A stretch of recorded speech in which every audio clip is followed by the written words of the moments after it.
unang beses ko po makatanggap ng parangal na hindi hindi tungkol sa acting. But thank you so much sa lahat ng namumuo ng PMPC, sa ating mga kaibigan sa press, mga artista at sa mga nagtatrabaho sa industriya na nandito. Ako po ipinalad na mag-guest pa sa show ni Kuya Germs nung ako yung nagsisimula.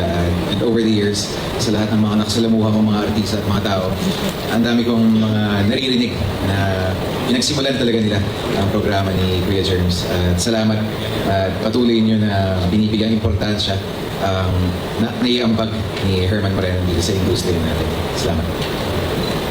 Sabi mo, hindi mo alam sasabihin mo. Ang dami pala sinabi. Nakita ko si Coco, kinabahan ako. Kailangan ko galingan. Pero maraming salamat po sa PMPC para sa parangal na ito.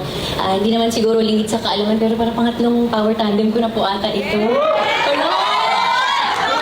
Maraming salamat sa mga nakakatandem ko, lalong-lalo na kay Paolo. Thank you. Dahil hindi naman mabubuo itong power tandem kung wala yung isang puso dyan. So thank you so much. And sa lahat na sumusuporta po sa amin, sa Maylin lang, Secretary Kim.